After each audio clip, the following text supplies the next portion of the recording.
নমস্কার সকলকে, সুচিতাস লাইফস্টাইলের আরেকটি নতুন ব্লগে আপনাদের সকলকে অনেক অনেক স্বাগত জানাই। ঘড়িতে এখন প্রায় বাজে 2:30, চলে এসেছি ঠাকুর ঘরে পুজো দিতে। আমার চোখ মুখ দেখে নিশ্চয়ই বুঝতে পারছেন শরীরটা অতটা ভালো নেই। আসলে ডোরো না কালকে রাত থেকে ঘুমাতে চাইছে না, 2টোর সময় ঘুমিয়েছে, আর সকাল থেকে তার খাওয়া নিয়ে এক যুদ্ধ চলছে। এইসব করে আর সকালবেলা আমি খাইও নি, চা খেয়েছি শুধু, যে ভেবেছিলাম সকাল সকাল পুজো দিয়ে নেব, তারপর দিনের কাজ যেরকম শুরু হবে, কারণ মিঠুনের আজকে জন্মদিন, তো সেই কারণে পুজো দিয়ে নেবো ভেবেছিলাম। কিন্তু সেটা তো আর হলো না, কারণ ডোডোর এত খাওয়া নিয়ে অশান্তি করছে, সকাল থেকে কিছু খায়নি ছেলেটা। হয় না এরকম 1-2 দিন বাচ্চাদের এরকম হতেই পারে, রাগও হচ্ছিল, মাঝে মাঝে পেশেন্স হারিয়ে ফেলছি। কিন্তু ওই যে ছোট্ট বাচ্চা, ও তো নিজেই কিচ্ছু বোঝে না, আমি যদি বকছি না, ও খিলখিল করে হেসে ফেলছে। আর কি বকবো বলুন তো তাহলে ওকে। তো যাক, এরকম করে 2-2:30 এখন মোটামুটি বাজে। আমি আসলাম যে মাকে একটু পুজো দিয়ে নিই, তারপর ঘরে গিয়ে খাবো, খিদেও পাচ্ছে খুব জোরে।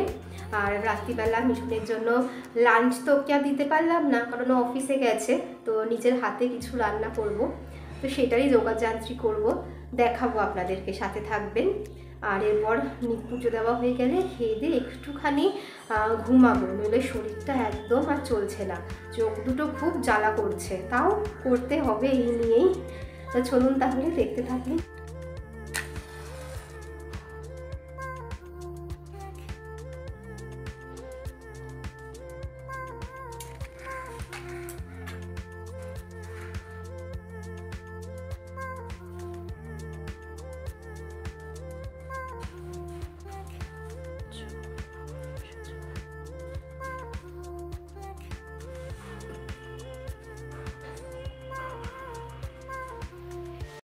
পুজো দিয়ে এসে আর ভিডিওটা আপনাদের সাথে কন্টিনিউ করিনি, আপনাদের বললাম না একটু শোবো, কিন্তু আর রেস্ট নিতে পারিনি, কারণ একটু ঘরে কাজও ছিল, আর মায়েরও আজকে অনেকটা কাজ ছিল, তো সেই জন্য একটু তো হাতে হাতে হেল্প করতেই হবে না, নইলে মায়ের ওপর একা অনেকটা চাপ পড়ে যাবে।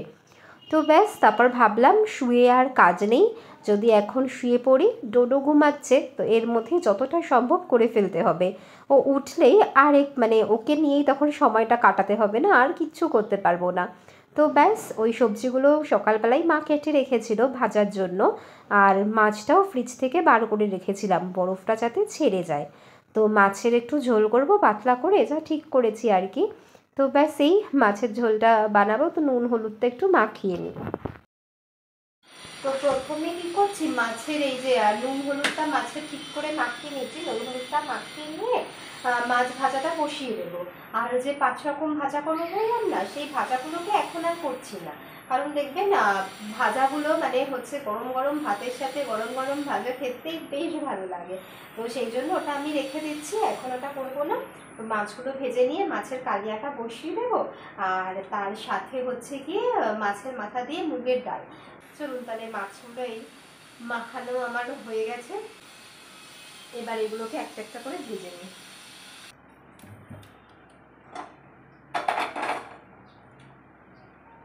কড়াইটা গরম হয়ে গেছে, এরপর একটু মোটামুটি পরিমাণ মতো তেল দিয়ে নিলাম, কারণ এতগুলো মাছ ভাজবো তো অল্প তেল দিলে না একসাথে অনেক কটা হবেও না, আর মাছটা নিচে লেগে যাওয়ারও চান্স থাকে। তো তেলটা ভালো করে গরম হয়ে গেলে মাছটা একে একে ছেড়ে দেব।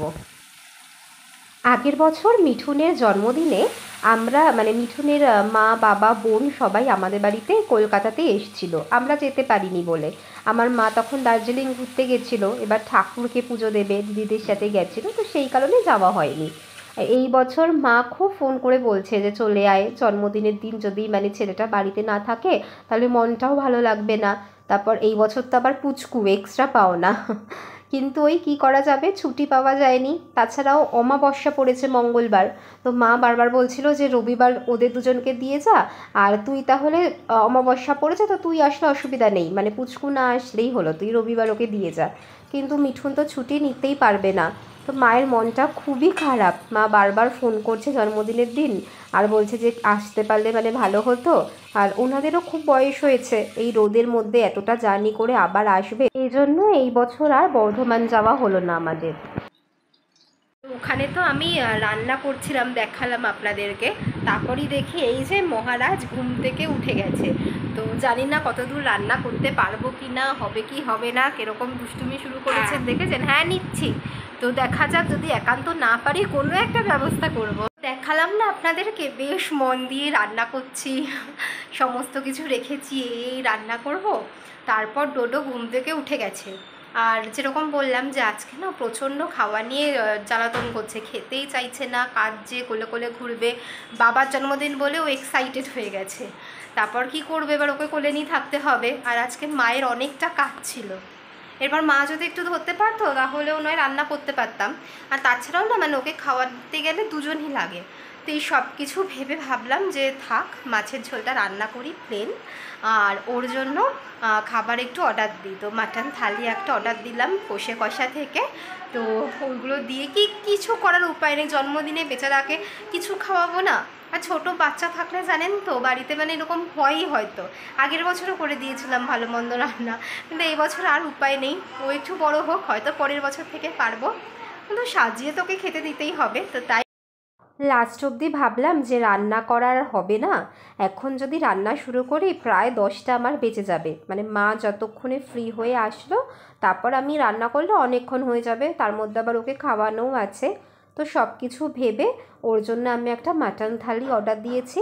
আর মাছের ঝোলটা আমার হয়ে গেছিলো করা, তো ভাবলাম ঠিক আছে, তো মাটন থালিটার মধ্যে কষে কষা থেকে দিলাম। কষে কষার বাঙালি খাবারগুলো তো খুব ভালো খেতে, তো সেই জন্য এইটা দিলাম। আর মাছের ঝোল ওখানে রান্না করেছি। আর মা ওর জন্য পায়েস বানিয়ে রেখেছিল সকালবেলাতেই, মানে স্নান করে উঠে সকালবেলা আগে পায়েসটা ওর জন্য করে নিয়েছে। ব্যাস এই দেবো। আর ভেবেও ছিলাম আজকে একটু বেরোবো, ওর জন্য এক ফুল আনবো আর কেকটা নিয়ে আসবো, কিন্তু বেরোনোর একদম সময় পাইনি। কেকটাও আমি সুইগিতে অর্ডার দিয়েছি, ওখান থেকে দিয়ে যাবে। ফুলের আর আমি ব্যবস্থা করতে পারলাম না, যা পরে কখনো ফুল ওর জন্য এনে দেবো আমি। এই নাও মিঠুন, পায়েস খাও, জন্মদিনের পায়েস। এই ছেলে উল্টে যাচ্ছে দেখো, নাও খাও, আপাতত পায়েস খাও, তারপর কেক কাটিং হবে। হাত খায় না বাবা, কেক কাটো, কেক কাটো, কেক কাটো, কাটো। Happy birthday to you, happy birthday to you, happy birthday dear Mithun, happy birthday to you. দাও কেকটা দাও। এবার হা করছে, হ্যাপি বার্থডে।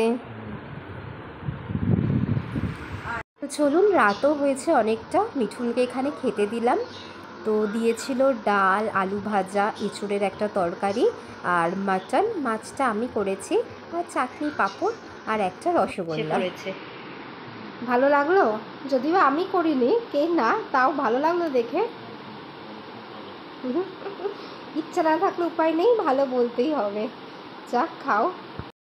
সারা দিনের পর রাতে আবার ঝমঝমিয়ে বৃষ্টি।